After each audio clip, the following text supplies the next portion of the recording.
journey in Lent, I just want to suggest to us that we do well to remember that just before we entered into Lent, we celebrated the Sunday of the Transfiguration. And in that Sunday, the suggestion was offered that we need to recognize both the divine presence in Jesus and also the divine presence in ourselves. And so as we journey through Lent, we're reminded a couple of times in the scriptures that we are invited to focus on the covenant between God and us, a covenant that needs to be renewed over and over again, a covenant that needs to be examined. And in renewing it and reflecting upon it, I think we need to renew our understanding of what it means to be in relationship with God.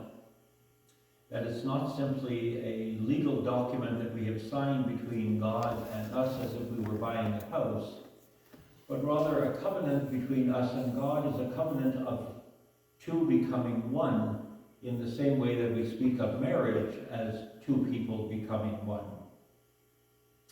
A covenant between a husband and a wife, or two wives or two husbands, is a relationship that binds people together in a unity that is not to be divided.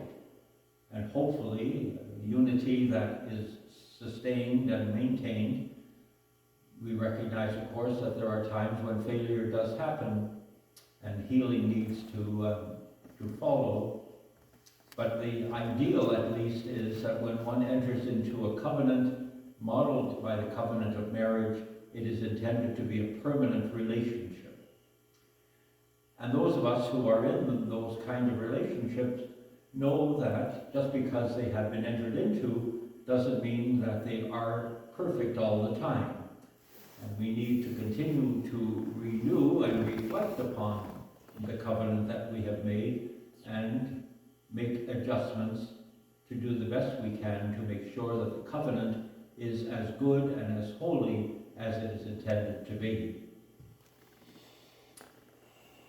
I chose as my title for the sermon this morning, Spring Cleaning, because we're soon into spring, and most of us will be focusing a little bit on getting our backyards ready, perhaps, or our decks ready, or our windows washed, our blinds cleaned, our floors polished up, whatever it might be, shaking out the dust from the comforters, whatever it is, we enter into spring cleaning on an annual basis.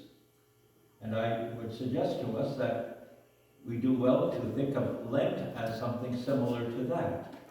That in the covenant relationship that we have entered into with God, there is a need on a regular basis for cleaning.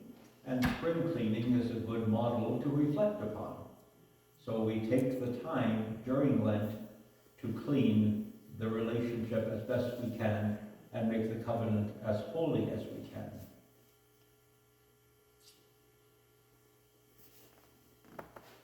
Jesus goes into the temple. And in the temple, he finds people doing all kinds of ungodly things, at least as Jesus sees them.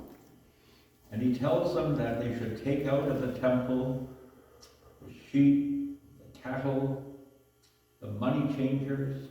He overturns the tables. He takes out whips and he chases people out of the temple. And he says to them that they should respect their Father's house. And when we listen to that reading or take the time to sit with it and reflect upon it, we might be inclined to simply think that Jesus is talking about a building that was the temple in Jerusalem, and that there were indeed people doing these commercial things in the temple that got Jesus all excited and upset and angry. And it's true that that's probably what did happen historically. But the story isn't just about Jesus and that physical temple being defiled by money changers.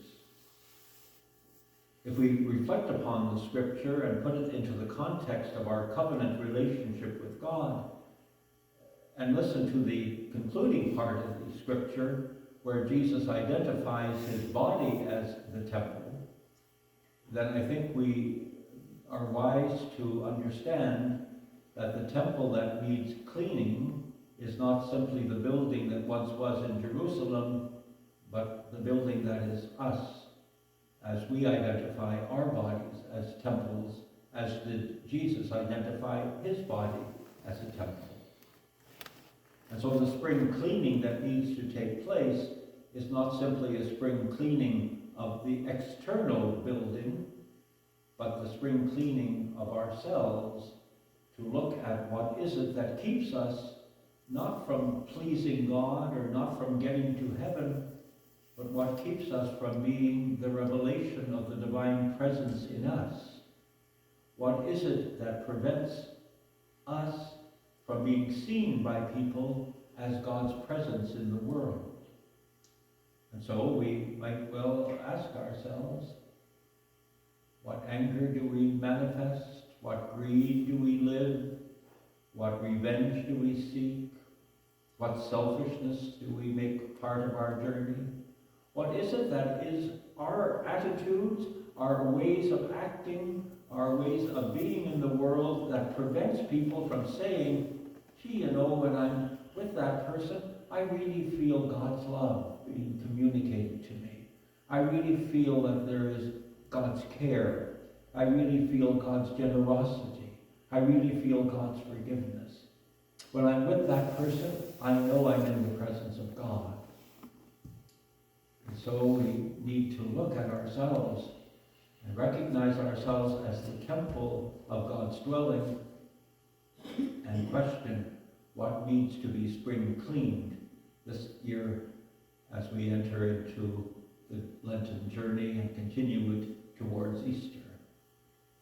The journey that we are on, the journey towards Easter, is not simply a remembering of the resurrection of Jesus to new life, but it is intended to be symbolically our resurrection to new life as well, as we take the time during Lent to reflect upon what keeps us from being fully alive, what keeps us from being fully divine.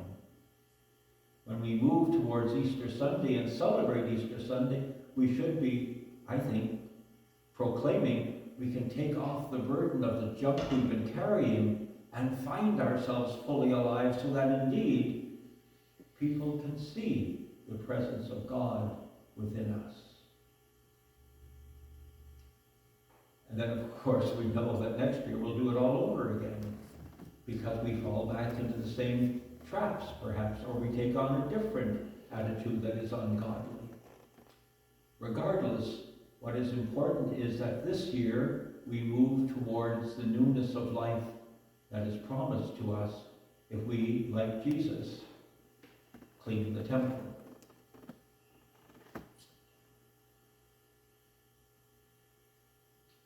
Charles and I have been watching a program on television that we just stumbled on. It's called Elementary. Have anyone seen Elementary? David, you have? Mm-hmm. Others? The story of the modern Sherlock Holmes and Dr. Watson. And in this particular version of it, Sherlock, like the historical story, Sherlock is addicted to drugs, though in this one he has put aside his addiction to heroin, but it's a struggle, it's a battle that he rages. And in the story, you see him, episode after episode, getting very excited and very upset at himself and getting very angry at himself and whatnot, because he knows that he's not what he should be. Well, that's what Jesus was about when he went into the temple. He was dang angry because things weren't the way they were supposed to be in the temple. Well, that's the same anger, friends, that we should have towards ourselves. That's the same anger that we should be saying to ourselves, my God, I should have been more generous. My God, I should have been kinder. My God, I should have been more forgiving.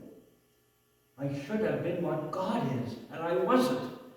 And if we really understand how Jesus was looking at the money changers in the temple and recognizing within himself the things that he was angry at, then we should take on the same attitude that Jesus had, not about a building necessarily, but about our own templeness.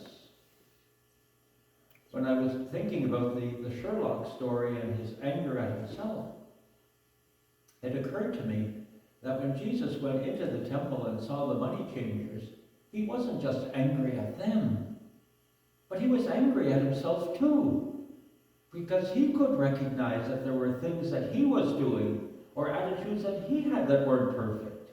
We say that he's fully divine, but we also say he's fully human. And as fully human, he screws up like the rest of us. And he got angry at that. Well, that's what we need to be recognizing about ourselves. There are things about us that we should be darn angry about, because they keep us from being the revelation of God's love in our world. And so we come to spring cleaning. Time to shake out. Time to sweep down the cobwebs. Time to dust. And time to throw into the garbage the stuff that we don't want to carry around anymore. The question is, what keeps you and what keeps me from being the divine beings that we are? What kept Jesus from not being seen by people? What kept the temple from not being seen as what it should have been? Changes were made, and we have to make the same changes for ourselves. So that's what I've been thinking about and reflecting on this week, and that's what I thought would be a good mid-Lent kind of reflection. Because it's not just about heading to Easter and saying, isn't it nice that Jesus didn't get stuck in a tomb? It's heading to Easter recognizing that we are called to new life. And the new life only comes if we're willing to die to the old life. The old life that is less than divine. The new life is offered to us that is fully divine, and we radiate that by spring cleaning. So good luck with your dusting, and let's hope that we can all have piles of garbage at the curb to be symbolically representative of how we have decided to be more and more of what we are capable of being if we stop being what we allow ourselves to be, that is less than God.